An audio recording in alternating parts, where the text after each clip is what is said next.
Hey folks, thanks for checking out Reigniting Liberty. I'm Deneen Borelli, and Dr. Tom Borelli is in the house, bringing you the truth in black and white. So folks, there's so much going on, but this is what we're going to bring to you today. The Democrat response to the Supreme Court overturning Roe versus Wade continues to follow a reckless and dangerous path. Reckless and dangerous, folks. Democrats continue to incite the radical mob that is targeting the justices that overturned Roe versus Wade and returned the question back to the states about abortion. Now, disturbingly, Democrats refuse to call the mob off. They refuse to do so, which is essentially an endorsement of their abhorrent behavior and what they are doing out in the streets, the intimidation and their harassment tactics. It is absolutely outrageous. But such extreme activism is overly dangerous here, folks, because it has the potential to escalate. It has the potential to trigger unstable people to get involved, to think that they could take control of these situations and take matters into their own hands and become violent against those they disagree with, especially in this regarding the overturn, the Supreme Court overturning Roe versus Wade. And this is also an attack on the credibility of the U.S. Supreme Court. Now, Dr. Tom, the Democrats are facing an uphill battle with the upcoming midterm elections. They are exploiting the overturn of Roe versus Wade because that's all they got. Essentially, they are exploiting this to all ends, Dr. Tom, to whip up emotion and to try to drive their supporters, their voters, out to the polls. Deneen, that really does sum it up now, doesn't it? And I think this is maybe the third time we've talked about the Supreme Court, their decision, the leaked decision, and the outrageous activism. Now, normally we wouldn't be doing this again, but the activism keeps accelerating. And as you said, it is reckless and dangerous. So in this episode, we're going to discuss the desperate Democrats and their mob allies that are taking to the streets, demanding it's their way or the highway. That's essentially it. The radical mob is unhinged, and it's engaging in a gloves-off intimidation campaign, and the mob doesn't care about the consequences of its action. They do not care. Here's a great example. Again, this situation keeps getting worse. Last week, Supreme Court Justice Brett Kavanaugh was harassed by protesters while he was having dinner at a Morton's, Washington, D.C. restaurant. The man was just wanted to have dinner like every other American, but the mob was there to disrupt that dinner. The protesters demanded the restaurant management to force Kavanaugh to leave the restaurant. Could you imagine that? A restaurant forcing a patron out because the mob says so. To avoid the mob, Kavanaugh left the restaurant out of the back door. Think about that. The man is Supreme Court Justice, and he had to, I would say, he had to escape the mob by going out the back door. Now, of course, Morton's defended Kavanaugh. Morton's spokesperson was critical of the protesters. Quote, Honorable Supreme Court Justice Kavanaugh and all our other patrons at the restaurant were unduly harassed by unruly protesters while eating dinner at our Morton's restaurant. Politics, regardless of your side or views, should not trample the freedom at play of the right to congregate and eat dinner. Could you imagine you have to issue a statement defending a patron?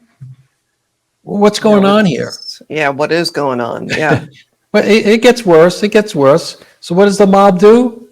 They then turned on Morton's restaurant. They went after the restaurant chain. Since then, the DC restaurant has been flooded with thousands of phone calls for fake reservations. Talk about disrupting a business. All because A, they served Supreme Court Justice Kavanaugh, and B, they defended the right for the man to eat dinner out. All because of that, they then went after the restaurant and flooded it with fake reservations. How could you run a business like that? Do they care about the workers? Do they care about the patrons? The patrons? Do they care about anything? No. No, As they we don't. said at the beginning, it's their way or the highway. I'll say it again. With Democrats, it's burn it down if it doesn't support their views. Well, they continue to have their temper tantrum, Tom and Dr. Tom, and they're having it against everything. Anything that is opposed from their view, it's like an all-out war, an all-out battle as far as they are concerned. And they are really ramping up their tactics of intimidation and harassment. And then you have Representative from New York, Alexandria Ocasio-Cortez. She is adding fuel to this fire, Dr. Could you Tom. imagine? Could you imagine? Yeah, right. Shocking, right? Well, she mocked the harassment of Justice Kavanaugh. She took it to social media and mocked the justice. She tweeted, and I quote, "Poor guy, he left before his souffle because he decided half the country should risk death if they have an ectopic pregnancy within the wrong state lines. It's all very unfair to him. The least they could do is let him eat cake." And then there's this, Dr. Tom. The Biden administration is totally part of the problem. Okay, President Biden in Delaware, once again, he's there like every other day, it seems like. So he was on his bike, yeah, or well, hopefully he didn't. I don't think he fell off this time, but yeah. No training. Delaware, maybe the training wheels were on. I'm not sure. Right? He's in Delaware more than he's in the White House, but he was there again, and he was on his bike, and he was actually taking questions from folks who happened to come across him. And he called for protesters to continue protesting, Dr. Tom. Now, this is from the New York Post. President Biden on Sunday encouraged women to keep protesting the Supreme Court's decision overturning Roe versus Wade, and said he was mulling declaring a public health emergency to free up federal resources for abortion access. Let's take a listen. Do you have a message, Mr. President, for women who were protesting outside the White House yesterday? Yes, keep protesting, because keep making your point. It's critically important. We can do a lot of things to accommodate the rights of women in the meantime, but fundamentally, the only thing that's going to change this is if we have a national law that reinstates Roe v. Wade. That's the bottom line. There's things we can do to accommodate particular abuses beyond, like not being able to cross state lines, those kinds of things, and being able to access women's private information and so on. That we can work on that.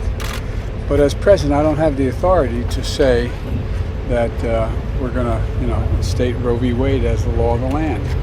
The only way we do that is through an election of the United States Congress. In the meantime, states can make those judgments. So my ultimate goal is to reinstate Roe v. Wade as a national law by passing it in the United States Congress, and I'll sign it the moment that happens. But I'm going to go on my ride, okay? Yes, Mr. President. One quick follow-up. One of the things they are asking for is a public health emergency. Is that something you're considering? That's something I'm asked the folks, the medical people in the administration to look at, whether I have the authority to do that and what impact that would have. Okay? Thanks so much. There's also Transportation Secretary Pete Buttigieg, Dr. Tom. He defended the protesters outside of the Morton's restaurant in Washington, D.C. And then there is the White House press secretary, Karine Jean-Pierre, essentially gave the green light. Dr. Tom is like, do whatever you want. Essentially, she gave the green light for the protesters to keep doing what they're doing. Well, at a press briefing, Fox News's Peter Doocy, he asked her about what happened to Kavanaugh at the Morton's restaurant. And she said, quote, "The president has been very clear that we condemn any intimidation of judges." And she said, "This is what a democracy is." Let's take a listen. People should be allowed to be able to do that. In a restaurant? If it's outside of a restaurant, if it's peaceful, for sure. Really? Peaceful protest. Your first question to me was intimidation. So these justices, because protesters do not agree with an opinion that they signed on to, have no right to privacy, is what you're saying. But Peter, this is people have the right to, this is what a democracy is. People have the right to privacy? Of course people have a right to privacy, but people also have a right to be able to protest peacefully. Is that peacefully? safe? It's the intimidation and the violence that we condemn. So they had this back and forth tango, this dance back and forth, Dr. Tom. And you know what she did to shut Peter down, essentially? She said, finally, and I quote, "I am done here, Peter," end quote. Very professional of her, huh? Yeah, the equivalent of hanging up the phone, so to speak. Yes, exactly. And remember, she's a spokesperson, remember? Right. I'm done here, knock it off. Questions, but, you know, I digress. So what's really interesting to me is, so in Karine Pierre's world, protesters outside a restaurant is just plain protests. It's a democracy. In her world, it's not intimidation. And what's really important here is that there's a huge difference between protesting a politician or a policy, because those are based on public opinion, right? If you don't like a politician, you can protest. You could try to influence public opinion so they get voted out. Peacefully. Okay. There's a right way to do that as well. Same thing with the policy. That's right. The way you do it. A judge is different. A judge is different. In theory, they're not supposed to be influenced by public opinion. They only should be influenced by the letter of the law and the interpretation of the law. And that's why Supreme Court justices have lifetime appointments. So they don't have to do the Biden and lick the finger and stick the wind and figure out which way public opinion is blowing so they know how to vote. That's the difference. But in Karine Jean-Pierre's world, there is no difference. If we don't like you, regardless of your position, we will protest, which really means intimidation, because that's what it really boiled down to. And clearly, that's what it was all about. And of course, the entertainment world kicks in as well, right? Well, we can't leave them out. No, of course not. Right. So we found one, I'm sure there's many, from the Washington Post. Comedian Samantha Bee. Who's that? It's a long story, but go ahead. All right. Samantha Bee. All right. But here's Samantha Bee's quote. "We have to raise hell. In our cities, in Washington, in every restaurant Justice Alito eats at for the rest of his life." She just committed the Supreme Court justice to a lifetime sentence of protests at restaurants. Right. She's and I'm sure that applies to his family as well. Right. She's a comedian. Is there any humor in that? None. Again, all intimidation. And then she continued in her late night show, quote, "Full frontal with Samantha Bee, because if Republicans have made our lives hell, it's time to return the favor. Punish the man for the rest of his life, and return hell to Republicans. Yeah. This is a And comedian. who else are they going to punish? Well, I don't know. Maybe look in the mirror. Maybe vote differently, right? No. That's not the way they operate. The targeting of Supreme Court justices is an example. It's a real prime example of what we call the Democrat industrial complex, where politicians, activist groups, and the media all work together to drive a particular message throughout the country. It's an orchestrated and coordinated effort where each actor gets to play a specific role. Democratic politicians like Biden, they call for protests. Alexandria Ocasio-Cortez calling for protests. The activist groups take that bait. They aggressively target individuals now at restaurants or at Supreme Court justices' homes. And then the media reports all of it without really talking about the consequences of ginning up the mob and the dangers of mob rule. So they all have a role to play. The politicians, the activist groups, and the media all working together, ultimately to influence public opinion. Yeah, it's essentially one big club, but it's a very radical club. And as we said at the launch of this discussion, it's reckless and it's dangerous because people are watching, especially young kids. I mean, my goodness, do we not see enough violence and destruction across the country already? That's the context is always important. We're not talking about normal, quiet times. We're seeing horrible violence throughout our cities, not only gun violence, but gangs, beatings, people on subways being pushed onto the tracks. And it doesn't matter how old you are. It doesn't matter that the age of the victim. I've seen them young and old. Right. There's no apparent morality left. So at a time like that, there's already a fire burning. Democrats, the activist friends, and the media just throwing gasoline on this fire. And no good can come from this. That's why we're talking about this again today. It's also a total lack of respect as well, respect of human dignity and respect of human life. But Dr. Tom, the activism, as we were just saying, it is totally off the charts. And we have different groups that are playing a specific role as well. And they are right. The key word again is role. Everybody's got a role to play, right? That's right. But in this way, it's a terrible role. And they are all well funded. Let's start with Ruth Sent Us. Now, they are described as dedicated to launching protests against the Supreme Court justices outside of their homes. And last I checked, their Twitter account was suspended. That's number one. The next one is Jane's Revenge. They organize people to vandalize, like graffiti or rocks through windows. To firebomb buildings like the pregnancy service centers and even churches. I mean, there's just pictures and videos one after another of what they are doing across the country.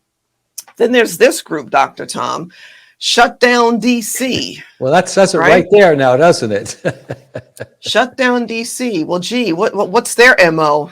Well, they're offering a bounty, Dr. Tom. I was shocked when I read this.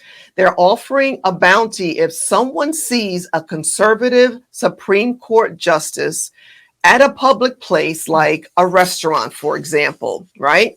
And then this is how descriptive they are with what they want. This is in a tweet. DC service industry workers, if you see Kavanaugh, Alito, Thomas, Gorsuch, Coney Barrett, or Roberts, DM us with the details.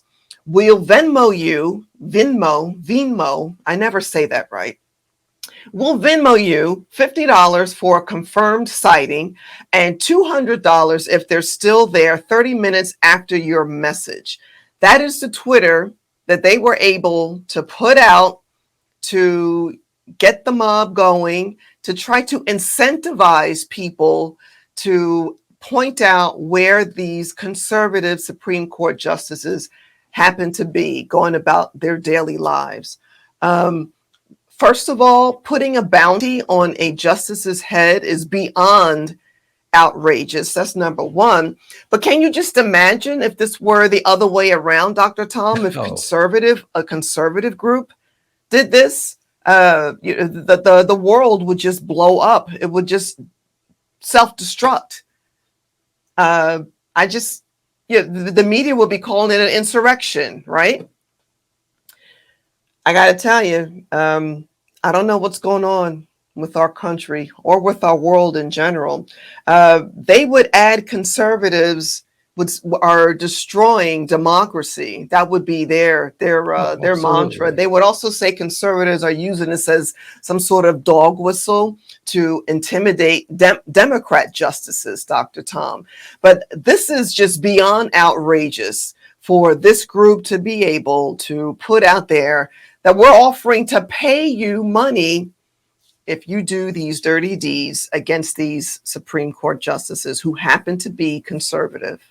Right, $250 if they stay there for 30 minutes. I guess that's the time frame they would need to bring out the protesters. So imagine that. They can turn around, in theory, on a dime. Within 30 minutes, they could turn out protests. I don't know what the timeline was for the Kavanaugh dinner at Morton's restaurant, but it couldn't have been that long. Look, we were part of the Tea Party movement. We planned things, got permits weeks ahead. I don't remember any protest where the phone call comes in, you drop everything you're doing and you run to the streets. So clearly there's got to be a financial incentive somewhere out there for these protesters also to be paid, because normal people would be working. What are you going to do? Drop your life, your livelihood to go run in the streets and act like a fool at a moment's notice? So there's a lot behind the scenes, and that's why I think this episode is really important to provide the in-depth detail of really what's going on with respect to these protests and how it's getting worse. And of course, you can't expect President Biden to be the adult in the room.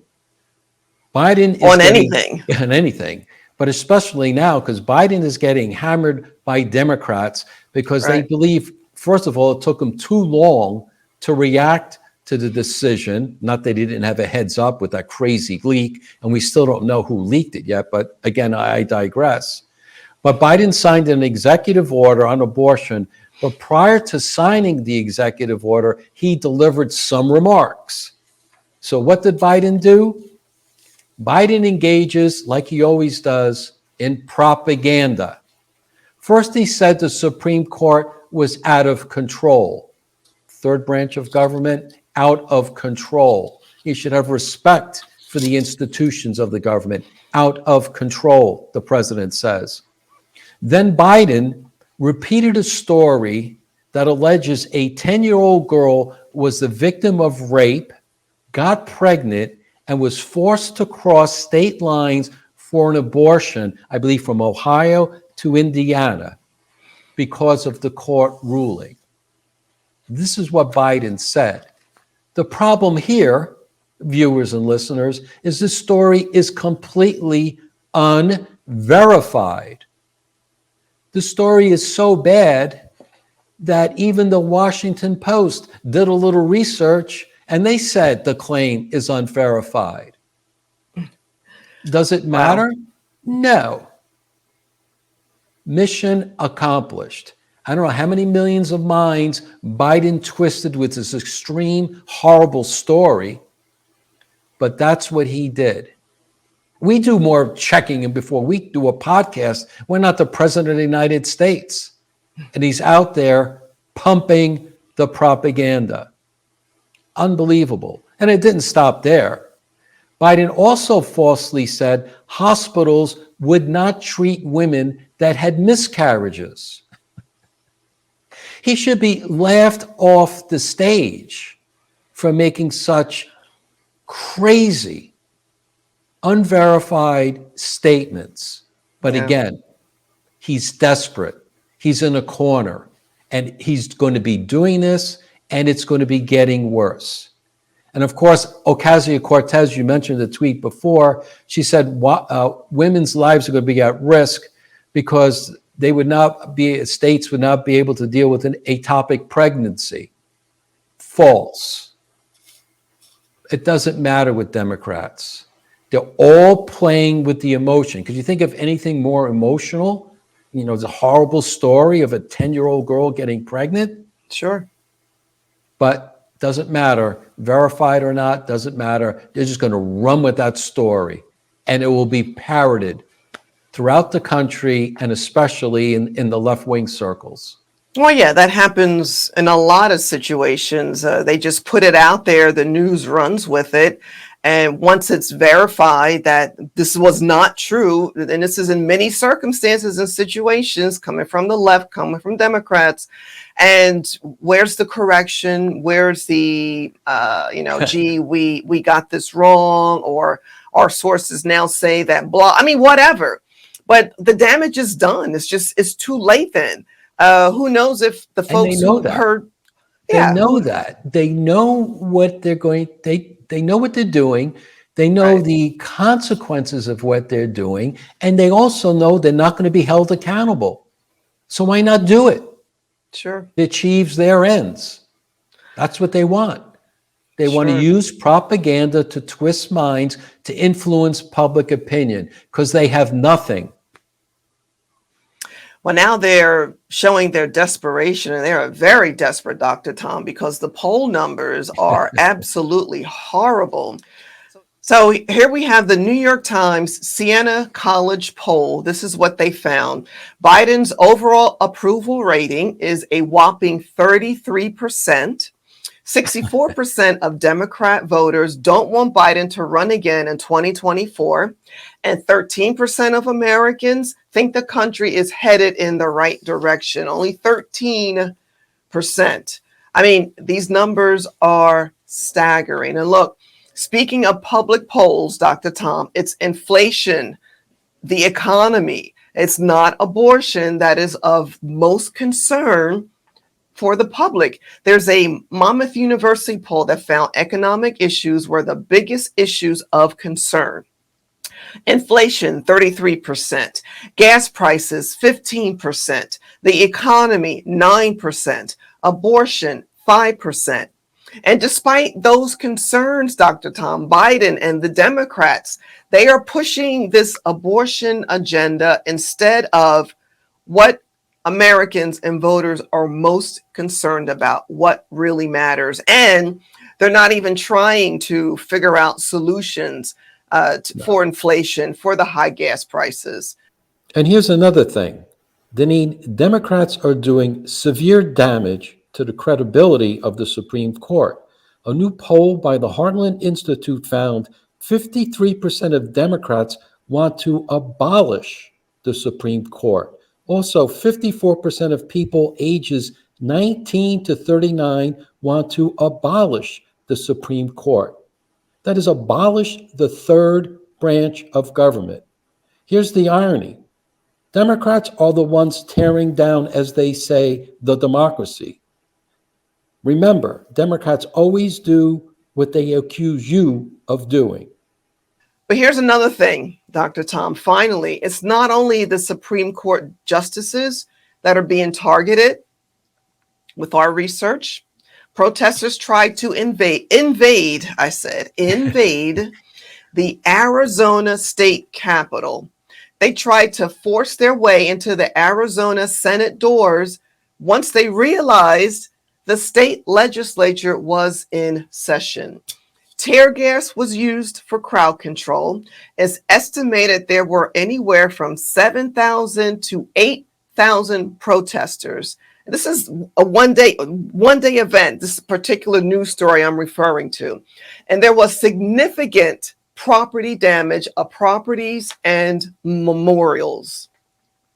Isn't that an insurrection? Is that a definition of what that is in Arizona? Were the legislatures, were they being intimidated? Possibly, could have been personally harmed, right?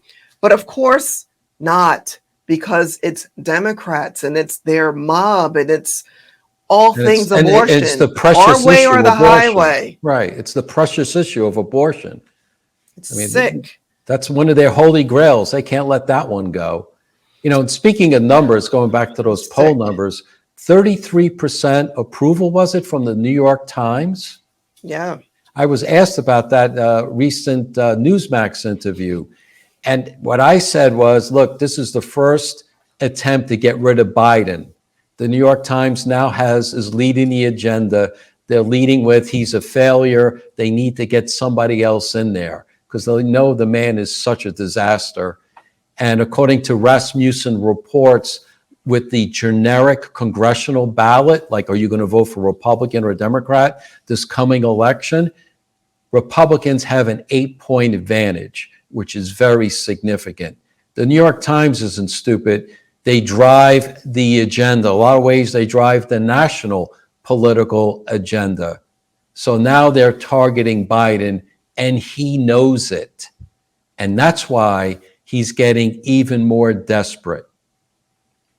Unbelievable. Well, the media during the last presidential election, of course, they didn't do their due diligence. They allowed Biden to campaign from his basement. They did not report on where he stood on so many issues where voters would have been informed to know, to prevent, to keep us from being in this situation that we're in now in our country and, of course, and globally, you know, with foreign affairs, international affairs as well, Dr. Tom. Yeah, maybe that's our next episode, talking about how influential the media, as President Trump would say, the fake news media, how much really power they really do wield. Because as you said, they protected Biden, essentially got him elected. Now he's doing such a horrible job. Shocking, I know. As other episodes, the man has been a liar and a fraud his complete life. But they let him go because they. But aren't they supposed to report the news, do their research, and report the news? Right. It's an agenda, and now their agenda is to get rid of Biden and, you know, maybe stick in Hillary Clinton in for the president in 2024. That's not that probably, again. That's probably, yeah, right. Been there, done that. Another repeating nightmare for the American people. But yeah, I think this is where we're headed. It's the movie that won't end, a bad movie that won't end. Well, then there is this, Dr. Tom, going back in time. Let's not forget about the words from California Democrat Representative Maxine Waters a few years ago when she sounded the alarm. It's on video. She sounded the alarm for the mob to intimidate and to harass individuals that were in the Trump administration. Here's that. And so let's stay the course. Let's make sure we show up wherever we have to show up. And if you see anybody from that cabinet in a restaurant, in a department store, at a gasoline station, you get out and you create a crowd. And you push back on them. And you tell them they're not welcome anymore, anywhere. So, Dr. Tom, it's the radical left-wing mob. They have aggressively and brazenly taken to the streets to harass and intimidate anyone who disagree with them. And you have Biden and the Democrats, they are refusing to condemn their actions, their tactics.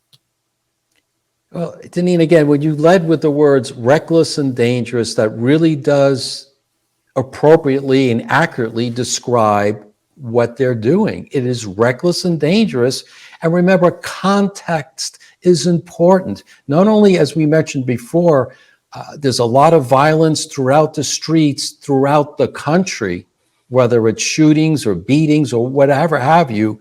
But let's not forget, there was already an attempted assassination of Supreme Court Justice Brett Kavanaugh. The man didn't get that close. He was caught outside, but he had all the tools, it looked like, to go in and either tie him up, kill him, or do whatever, as well as his family members. Yeah. So they're doing this after that incident. again, it doesn't take much these days to send someone who's already unhinged to push them over the edge. It already happened. A man was already arrested for contemplating assassinating Brett Kavanaugh. Yep. And it's still pedal to the metal. They do not care. And no one is calling the mob off. And finally, we have to talk about Attorney General Merrick Garland. Yeah. By law, by federal law, he should have arrested the protesters outside the houses before the Supreme Court justice houses, before the ultimate decision was made to overturn Roe versus Wade. He did not. But Garland had no problem at all going after parents who were at school board meetings expressing their outrage of what their tax dollars were teaching their children. So think about that. Garland didn't want to protect Republican nominated and on the bench Supreme Court justices, but he was more than willing to sic the FBI on parents. Yep. This is completely outrageous. And just think, Garland was nominated by former President Obama to be on the Supreme Court. Mm-hmm. That's right. Right, oof.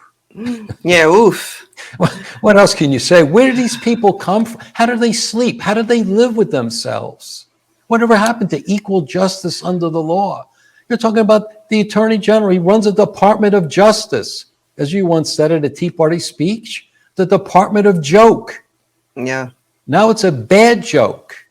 And the joke is on the American people. For sure. And all I can say is everything is twisted, Dr. Tom. Yeah, it is twisted, but the bottom line is Democrats will do anything and everything for power. And again, this is what this episode really focused on. And I'm sure there's going to be more episodes on other issues just showing just how the Democrats have gone wild. And it's up to the American people to think about what they're doing, how they're going about it, and then take appropriate action in the voting booth come November. Well, there you have it, folks. Thanks for checking out Reigniting Liberty. And remember, everyone has a role to play. What are you doing for liberty? Until next time,